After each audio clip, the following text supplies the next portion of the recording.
días, hermanos, hermanas, todos los que están conectados. Quiero dar gracias al pastor por la oportunidad de compartir el estudio de la palabra de nuestro amado Salvador. Oro a Él que utilice a este siervo inútil, un redimido, un peregrino que va camino a la ciudad celestial en medio de los santos escogidos. Oremos, hermanos. Gracias, amado Padre Celestial, por permitirnos leer y estudiar la carta que el apóstol Pablo escribió a los hermanos de Tesalónica. Tantas cosas ya aprendimos de ella. Hoy somos más responsables que ayer. Ciertamente nuestro compromiso es recordarla y hacerla parte de nuestro diario vivir. Esta mañana, quebranta nuestros corazones por medio de tu palabra y Santo Espíritu. Enos aquí presentes, dispuestos a que nos enseñes, nos exhortes y nos guíes en el camino de verdad. Deseamos comprender y asimilar tus enseñanzas de manera que obre en nuestras vidas y haya cambios internos que sean expresados externamente. Pues deseamos llegar a la unidad de la fe del conocimiento de tu Hijo, como un varón perfecto, a la medida de la estatura de la plenitud de Cristo. Pedimos en este momento ser guardados de toda distracción para poder concentrarnos en estos pocos minutos que como iglesia dispusimos para estar unidos, atentos, para ser ministrados por medio de tu palabra. Oramos en el nombre de tu amado Hijo Jesús. Amén. Antes de introducirnos de lleno al estudio, estamos estudiando la primera carta a los tesalonicenses, ya con varios hermanos, con los pastores, y estamos en el capítulo 4. Quiero que recordemos que vamos a leer una carta que un siervo de Dios escribió a una iglesia local, ¿verdad? En el capítulo 4, la carta del apóstol Pablo a los tesalonicenses, podemos notar una serie de consejos a estos hermanos. Antes de leerles y antes que leamos, quiero recordarles también otro detalle muy interesante que quise compartir con la iglesia hoy. La Biblia que tenemos hoy en el español originalmente fue escrita en 3 idiomas. Los que pudieron estudiar esto saben que nuestra Biblia en el principio fue escrito en hebreo, en arameo y en griego, ¿verdad? Luego, estos 3 idiomas originales fueron traducidos en muchos idiomas. Antes de Cristo, entre el año 280 a 250 antes de Cristo, se tradujo al griego, todo al griego, y esa era posiblemente la versión que Jesús leía. Luego, ya después de Cristo, en el año 200, se tradujo al idioma semítico que se conocía como siriaco. Era un idioma que se hablaba en Medio Oriente. Ya en el año 348 se tradujo a un alemán bien antiguo que también es conocido como alemán temprano. En el año 381 a la versión ya del latín, la Vulgata, el idioma del pueblo. Y así a través de los años fueron traducidos al armenio, al gregoriano, idioma etíope, chino, inglés antiguo en el año 670, eslovaco, búlgaro, serbio, ruso en el año 862. El Nuevo Testamento en un idioma árabe extinto se tradujo en el año 867. En el francés en el año 1200, idioma checo, y por primera vez al inglés por John Wycliffe en el año 1382. También se tradujo al húngaro, al ruso en el año 1517, y en el año 1522 con Martín Lutero se tradujo al alemán. Luego al inglés nuevamente, ya un inglés moderno, por William Tyndale. En el año 1500 a un francés moderno. Y en el año 1569 a 1602, nuestra versión que tenemos en las manos, que luego fue revisada en el año 1960. Es la Biblia que tenemos y la que más leemos. En el año 1611 se tradujo a la versión que más usan los norteamericanos, los ingleses, la versión King James. La versión en español tuvo varias revisiones. En el año 1999 se hizo una nueva versión en un lenguaje más actual, que es la nueva versión internacional. También contiene un lenguaje más actualizado que se basa en manuscritos hebreos. En el año 2005, en la versión Dios habla para todos. Y en el año 2009, nueva traducción viviente. Una versión que quiero leerles hoy, por eso hice un repaso bien rápido de esto. Ustedes pueden buscar en internet, pueden encontrar varios videos sobre esto. Es la versión Palabra de Dios para todos. Entonces pueden ustedes abrir en su Biblia en 1 Tesalonicenses 4. Pero voy a pedir al pastor Sergio si puede colocar ahí la versión de Palabra de Dios para todos. En los primeros 8 versículos hay un énfasis de un llamado a la santificación. Porque hoy deseo leerles en esta versión porque es muy interesante, en un lenguaje bien sencillo y que es bien entendible. Primera de Tesalonicenses 4, 1 al 8, la versión Palabra de Dios para todos. Dice así el título: Vivir como agrada a Dios. Hermanos, tengo algo más que decirles. Ya les enseñamos a vivir de la forma que a Dios le agrada y a ustedes. Y ustedes están viviendo de esa manera. Ahora los animamos y pedimos en el nombre del Señor Jesús que se esfuercen más. Conocen muy bien las instrucciones que le dimos por la autoridad del Señor Jesús. Dios quiere que ustedes sean cada vez más puros, que se mantengan alejados de la inmoralidad sexual, y que cada uno aprenda a controlar su cuerpo, es decir, que usen su cuerpo de una manera que lleve a la pureza y honra a Dios.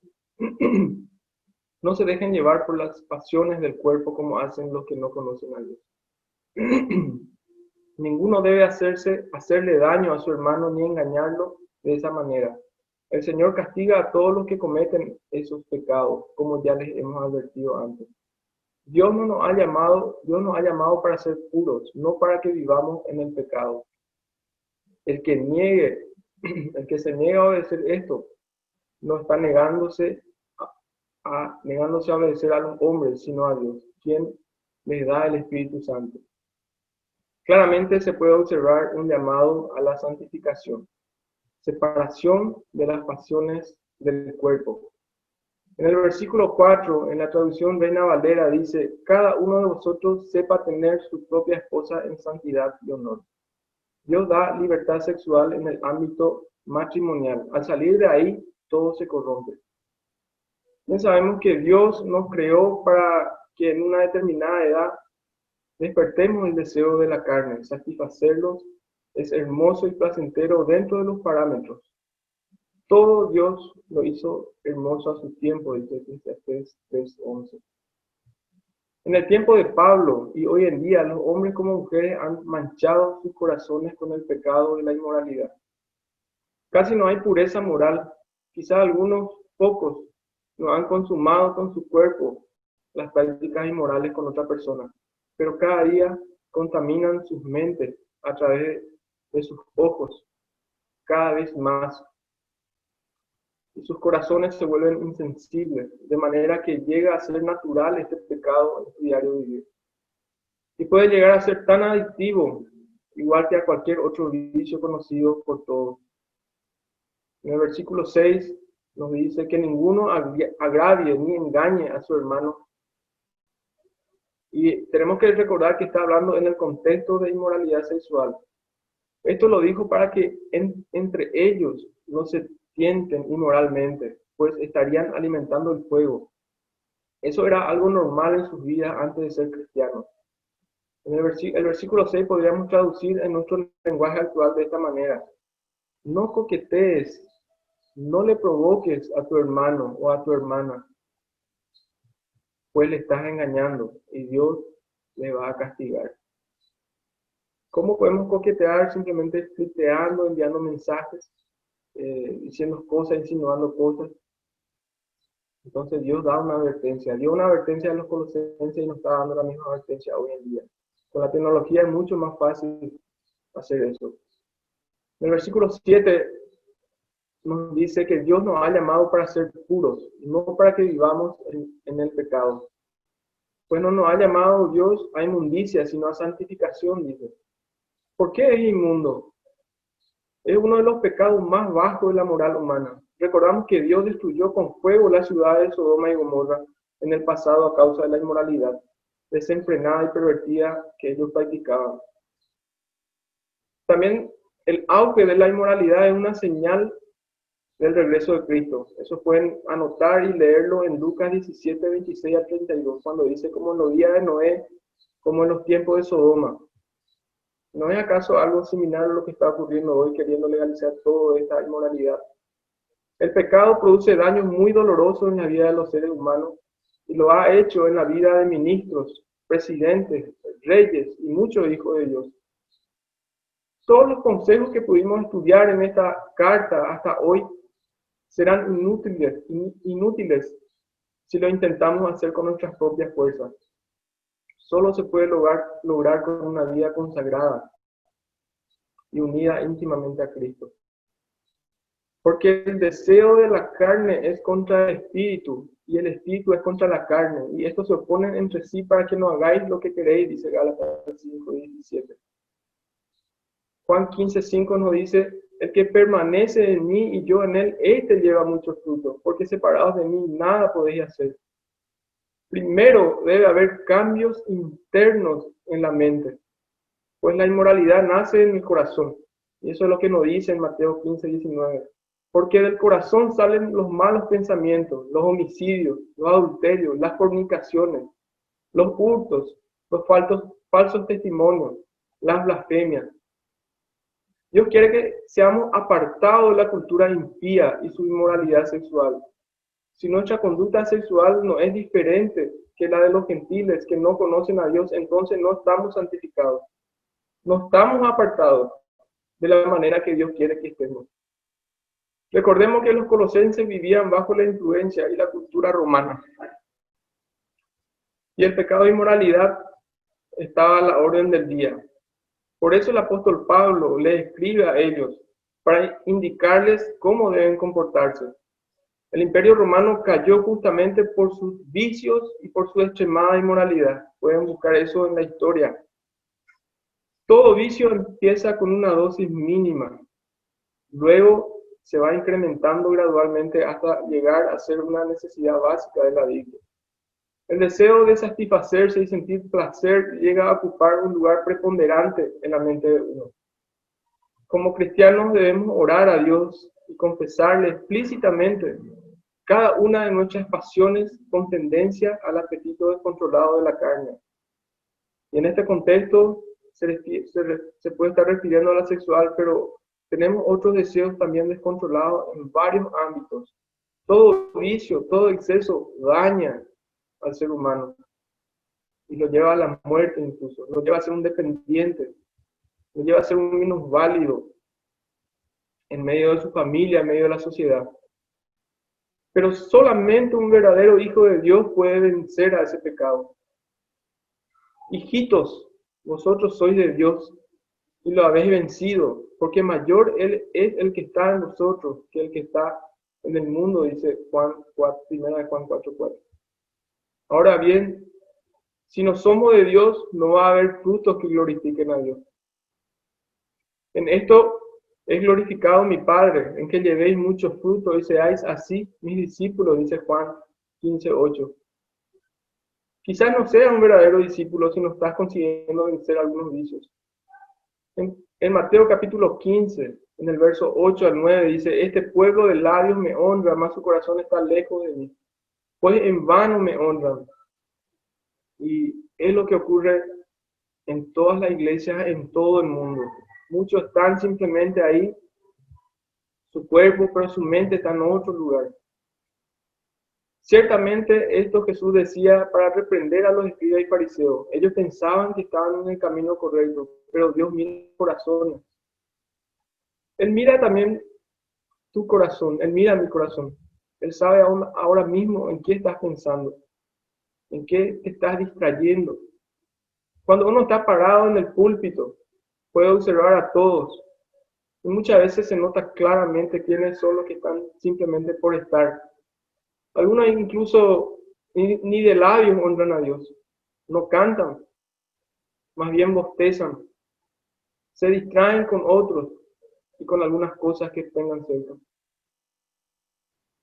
Por Zoom también se nota esto. Y el pastor justo en este momento, ahora, está controlando eso. ¿No es cierto, pastor? Se nota. Ustedes pueden notarlo. Ahora ustedes pueden ver los rostros de cada uno. Quizá ahora se concentren, porque yo dije esto. Pero ¿dónde está tu corazón? Es importante siempre examinarse y pensar, ¿por qué estoy así? ¿Por qué no puedo concentrarme? ¿Por qué no me gusta esto o aquello en lo que a lo espiritual se refiere? ¿Por qué no soy constante en mi vida espiritual? Segunda Corintios 13:5 nos dice, examinaos a vosotros mismos. Si estáis en la fe, probaos a vosotros mismos. Preguntate, ¿mora el Espíritu Santo en mí? Pregunto, ¿te da convicción que sos salvo o salva? ¿Sabes? Tu destino eterno depende de eso. No importa que sepas que solo en Jesús hay salvación. No importa que leas la Biblia de vez en cuando, o que asistas a una iglesia con sana doctrina. La pregunta es, ¿sos salvo? ¿Sos salva? Los escribas y fariseos honraban a Dios de labios, pero sus corazones estaban lejos de Dios. ¿Dónde está ahora mismo tu corazón? ¿Cuántos consejos, cuántas enseñanzas, cuántas reprensiones ya recibimos por medio de los sermones o estudios desde que asistimos a esta iglesia? Acompáñenme a recordar algunos énfasis que dimos solamente en la serie de la primera carta a los tesalonicenses. Algunos lo recordarán. El primer domingo con el pastor Sergio, en la introducción, en el capítulo 1, se mencionó las evidencias de un pueblo elegido. Y dijo él, solo por el llamado de la gracia de Dios es posible que vos y yo seamos contados como el pueblo elegido de Dios en esta congregación. Luego él citó Juan 15:16, que dice, no me elegisteis vosotros a mí, sino que yo os elegí a vosotros. Y os he puesto para que vayáis y llevéis fruto, y vuestro fruto permanezca. ¿Sos un elegido de Dios? Como evidencia, ¿llevas frutos? El segundo domingo, nuevamente con el pastor Sergio, continuando en el capítulo 1, nos habló de las marcas de una iglesia creciente. El ejemplo de los tesalonicenses, donde dice, vosotros viniste a ser imitadores de nosotros y del Señor, recibiendo la palabra en medio de gran tribulación, con gozo del Espíritu Santo. También dijo, el anhelo de todo cristiano debe ser que las personas sepan qué es vivir el Evangelio por medio de nuestro testimonio. Me pregunté mientras estudiaba si el apóstol Pablo nos conociera a nosotros como iglesia, ¿qué elogios, qué consejos, qué exhortaciones nos daría? ¿Cómo sería la carta que el apóstol Pablo escribiría a los yerodianos en Ciudad del Este? En los tesalonicenses se nota una iglesia expectante por el regreso de Cristo. ¿Qué se nota en tu vida? El tercer domingo, el pastor Juan Carlos, en el capítulo 2, nos habló de las evidencias de un servicio bíblico. En la primera parte, le puso un subtítulo, el ejemplo de un obrero fiel. Y mencionó que todo cristiano es un administrador y mensajero del mensaje más precioso y más impactante de toda la historia humana, el Evangelio de Jesucristo. Fuimos exhortados a ser intencionales en predicar el Evangelio, porque un día vamos a rendir cuentas en el tribunal de Cristo. Somos llamados a ser pescadores de mar y no de acuario, pescadores de hombres. En el cuarto domingo, el pastor Juan Carlos, continuando en el capítulo 1, habló de la evidencia de un servicio bíblico, con un subtítulo, Padres Tiernos. En el versículo 2:7 de Tesalonicenses, dice, antes fuimos tiernos entre vosotros como la nodriza que cuida con ternura a sus propios hijos. Se nos dijo que ya es tiempo de asumir el rol de padres espirituales, ya es tiempo de engendrar, de cuidar, de alimentar a los hijos. También dijo el pastor, si no hay consistencia práctica en nosotros, los que más años tenemos en la vida cristiana, ¿cómo vamos a impactar la vida de los demás? También se nos preguntó, ¿por qué no podemos decir, como dijo Pablo, sed imitadores de mí como yo de Cristo? Fue ahí cuando dijo que si uno no anhela estar en la familia de Dios, es probable que no sea salvo. Y el quinto domingo el hermano Félix nos habló en el capítulo 3 de una iglesia modelo. Y volvió a mencionar que Pablo era un padre espiritual de los tesalonicenses. Decía que el ser cristiano no es nada fácil. El cuidado mutuo entre nosotros es importante. Habló de tener un compañero común de oración. ¿Quién es tu compañero de oración? O al menos orás. Un llamado para confirmar la fe de los hermanos. Pablo oraba incansablemente por las iglesias. Ahora estamos en el capítulo 4. Y tenemos que continuar con un llamado a la santificación. Pero yo no puedo avanzar sin antes volver al capítulo 2, donde dice el subtítulo, Padres tiernos. Mi corazón está muy quebrantado desde hace 3 semanas. El versículo 11 expresa mi angustia y dice, así como también sabéis de qué modo, como el Padre a sus hijos, exhortábamos y consolábamos a cada uno de vosotros. Todo padre, toda madre cristiana es responsable directo por la vida espiritual de sus hijos. Pero esa no es la realidad en todas las familias. Nuestras prioridades nos delatan. Nuestra comodidad, nuestra satisfacción temporal marcan firmemente sus límites. Nos sacrificamos fácilmente por objetivos temporales y descuidamos lo más importante. El destino eterno de nuestros seres amados, nuestros hijos, nuestras hijas. Mientras nuestros propios hijos e hijas no manifiestan fruto de una nueva criatura, nos relajamos, porque ellos van a la iglesia, porque ahora se conectan en Zoom, porque crecieron acostumbrados a eso. No pensemos que por conocer simplemente las Escrituras serán salvos. El diablo cree y tiembla, pero nuestros niños, los jóvenes y algunos adultos también creen, pero ni tiemblan. En cualquier momento, cualquiera de nosotros podría pasar de esta vida a la eternidad. ¿Ya pensaste qué pasaría si el hijo o la hija que tanto amas se muere? Y luego un tiempo después empezás a pensar en su vida espiritual. Y vos que más bien le conoces, te das cuenta. Y recordás que nunca le viste orar y llorar por la salvación de sus amigos o parientes inconversos. Siempre peleaste con ella, con él, para que cumpliera alguna responsabilidad espiritual. El pastor constantemente está peleando con nosotros. Nunca le encontraste haciendo su devocional y orando en su habitación por cuenta propia.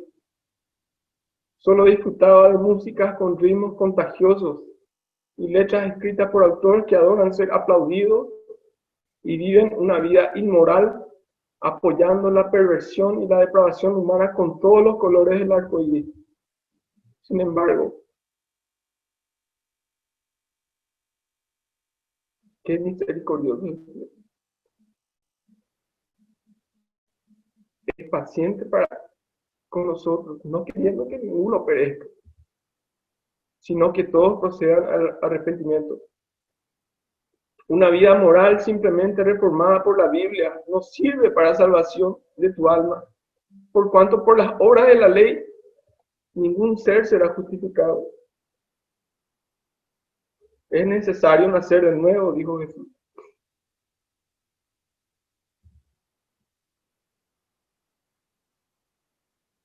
¿Por qué estoy llorando?, dijo George Whitefield cuando predicaba. Me cuestionan por llorar, decía él. Pero ¿cómo no podré llorar si ustedes mismos no lloran por sus propias tristes almas?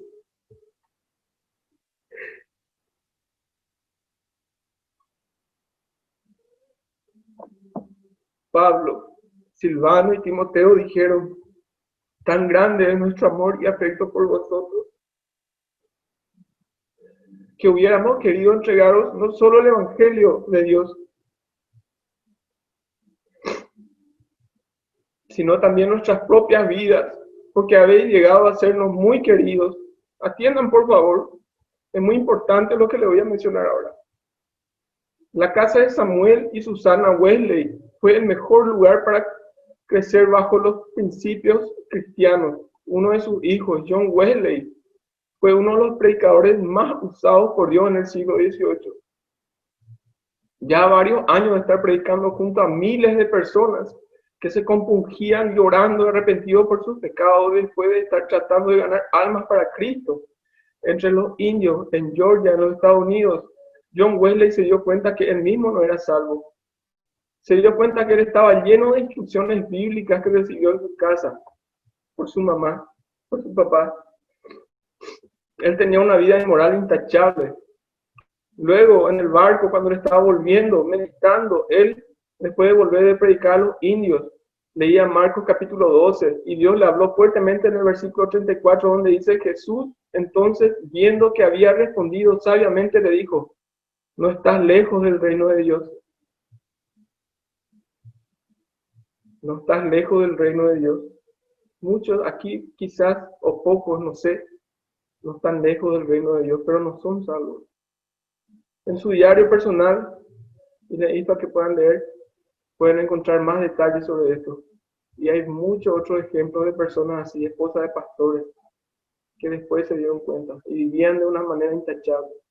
Si uno de los predicadores más usados por Dios en su tiempo no fue salvo, sino que un tiempo después que Dios mismo le revelara por medio de su palabra, es muy prudente que cada uno, y especialmente los que no manifiestan frutos espirituales, se examinen delante del Señor y se pregunten a sí mismos: ¿por qué venía a la iglesia? ¿Por qué me voy a la iglesia? ¿Por qué? ¿Por qué cantás alabanza? Te pregunto. ¿Por qué a veces no querés ni cantar? ¿Por qué ofrendás? Más bien, ¿por qué te cuesta ofrendar? ¿Por qué apoyás a los misioneros orando, sustentándolo? ¿O por qué nunca te preocupaste por ellos? ¿Por qué memorizás versículos? ¿O por qué no sentís interés por las cosas espirituales? ¿Por qué vivís coqueteando con el pecado, alimentando la concupiscencia de tu pecaminoso corazón? No hay quebranto. El que permanece en mí y yo en él, este lleva mucho fruto, dijo Jesús. Permanece cada minuto de tu vida en Dios y Él permanece en ti. Porque muchas veces no participas en la cena del Señor. William Bob dijo una vez: el mayor peligro del siglo XX, y ahora estamos en el XXI, será religión sin Espíritu Santo. Cristianismo sin Cristo, perdón sin arrepentimiento, salvación sin regeneración y política sin Dios. El infierno, el cielo sin el infierno.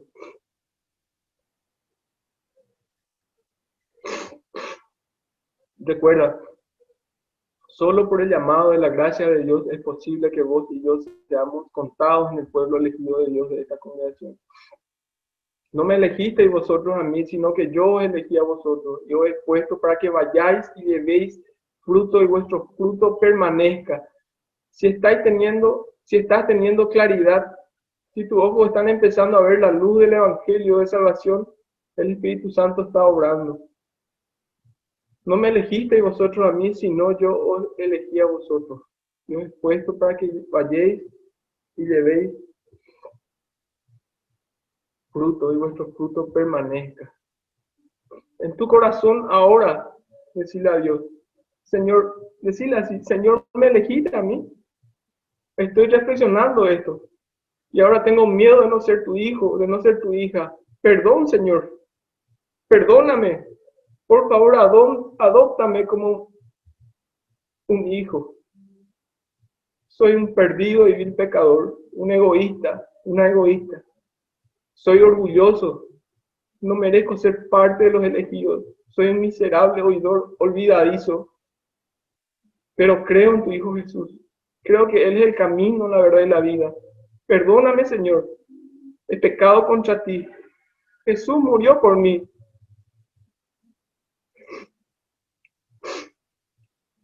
Tantas veces escuché y hablé de esto. Pero Dios, no veo evidencia en mi vida. No veo obras de una fe verdadera. Perdón, Perdóname, Señor. Dame una nueva vida.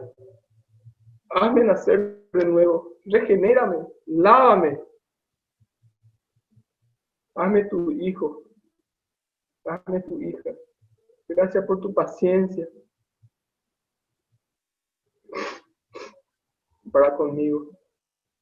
Si tu corazón está quebrantado a causa de la evidente confrontación de la palabra de Dios y tu espíritu está abatido, en Salmos 38, 18 dice, cercano está Jehová a los quebrantados de corazón y salva a los contritos de espíritu.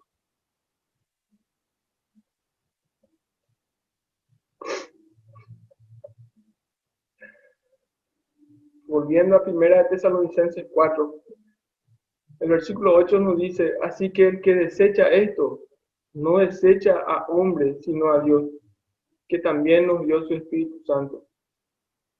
El versículo 9 al 12 de 1 Tesalonicenses nos habla del amor fraternal.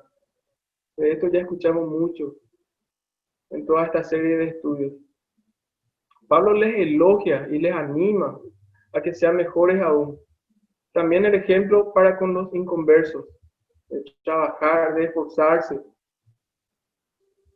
Aquí el énfasis es el amor fraternal hacia los hermanos de la fe, y ellos son halagados por el apóstol Pablo, pero sin dejar de animarles a que se puede mejorar aún más. Podemos mejorar, cada día podemos mejorar en esta área. En nuestra iglesia, yo creo que también en ese aspecto, el apóstol Pablo nos halagaría por el amor fraternal que tenemos, pero podemos mejorar más. Él nos exhorta a ser buenos trabajadores, para que no nos falte nada y no ser de mal testimonio. Quiero también hacer ya una introducción, porque el tiempo se nos acaba, y vamos a continuar el próximo domingo, sobre la venida del Señor. Los tesalonicenses, para que entiendan el contexto, Pablo estuvo con ellos un tiempo, más o menos 3 semanas, donde fue a enseñarles la palabra de Dios. Vamos a leer 1 Tesalonicenses 4, 13 al 18. Dice, tampoco queremos, hermanos, que ignoréis acerca de los que duermen. Aquí la traducción literal es los que están muertos, para que no os entristezcáis como los otros que no tienen esperanza. Porque si creemos que Jesús murió y resucitó, así también traerá Dios con Jesús a los que murieron con él, a los que durmieron con él. Por lo cual os decimos esto en palabra del Señor, que nosotros que vivimos, que habremos quedado hasta la venida del Señor, no precederemos a los que durmieron. Porque el Señor mismo, con voz de mando, con voz de arcángel y con trompeta de Dios descenderá del cielo, y los muertos en Cristo resucitarán primero. Luego nosotros, los que vivimos, los que hayamos quedado, seremos arrebatados juntamente con ellos en las nubes para recibir al Señor en el aire. Y así estaremos siempre con el Señor. Por tanto, alentaos los unos a los otros con estas palabras.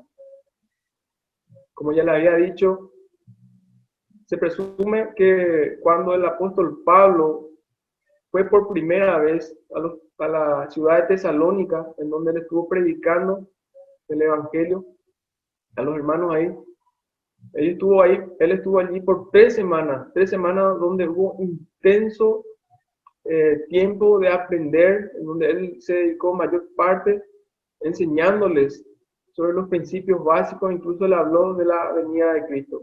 Él enseñó que Cristo iba a volver por los cristianos. Luego, después los tesalonicenses se quedaban conversando de esta situación, de las cosas que aprendieron, y algunos habían perdido a sus seres queridos y empezaron a quedarse preocupados. ¿Qué pasaría con los que murieron y si Cristo viniera en cualquier momento?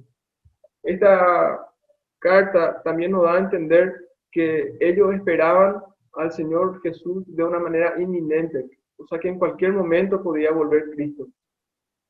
Cuando Timoteo fue a visitarles a ellos, Timoteo se enteró de cómo ellos estaban, de qué andaban haciendo. Después de eso, entonces, el apóstol Pablo escribió la carta a los tesalonicenses y ahí todas las cosas que estamos estudiando, los detalles. Y también justamente en la parte final le habló sobre lo que acabamos de leer. Todo cristiano verdadero debería esperar el regreso del Señor. Pero ¿qué pasa si uno muere antes que eso ocurra? Los de Tesalónica vivían esperando el regreso de Jesús y pensaron que los que murieron no se iban a ir con Cristo en el arrebatamiento, pues ya estaban muertos. Todos los que murieron en Cristo, o sea que los que son salvos, sus almas ya están con Jesús, su Salvador. Sus cuerpos están en el cementerio y algunos ya ni existen más. Cuando Jesús estaba en la cruz con esos dos malhechores, a uno de ellos le dijo, que se arrepintió, le dijo, hoy estarás conmigo en el paraíso. Entonces, su alma ya está con Jesús. Su cuerpo está ahí, quizás ya en polvo hoy en día. La enseñanza del arrebatamiento de la iglesia no es para asustar, sino es más bien para consolar a la iglesia. Ahora bien, si no sos parte del cuerpo de Cristo, si no estás segura o no estás seguro de ser hijo de Dios, naturalmente este evento va y debería preocuparte, pues Cristo vendrá a llevar únicamente a los suyos, mientras los demás que se quedarán aquí a presenciar los eventos proféticos más terribles, pues la ira de Dios se derramará sobre la tierra, y más que nunca van a estar interesados en las profecías y van a irse con todo a YouTube a escuchar todo lo que puedan. Aunque a pesar de todo esto, uno podrá aún ser salvo en ese tiempo.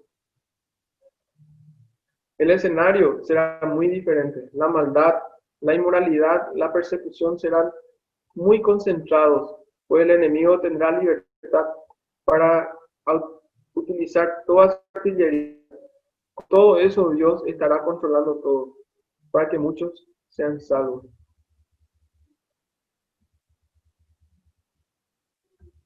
Por eso yo estuve muy quebrantado, porque pensaba, ¿cómo yo voy a hablar del arrebatamiento? Si la gente va a escuchar como una información más, si solamente van a recordar una vez más que Cristo va a volver. Y muchos ni cuenta se dan que no son salvos. No se dan cuenta que no hay frutos en su vida. Viven constantemente con sus manos aquí, con el brillo de la pantalla, viendo todo lo que le agrada, todo lo que le satisface, en la comodidad de su hogar, en las sillas, en el sofá, en la cama, antes de dormir, al despertarse, al almorzar. No hay más conversación entre personas, simplemente la pantalla brillando por tu cara, tirando cosas chistosas, viendo cosas que no edifican tu vida, desperdiciando minutos y horas de tu vida. Y al apagar y al bajar, ni te acordás qué fue lo que viste hace 10 minutos atrás. Lo único que ocurrió fue que horas de tu vida se desperdiciaron. Por eso el Señor me quebrantó tanto. Y le vuelvo a estar. Examinen tu vida. Vean si hay fruto.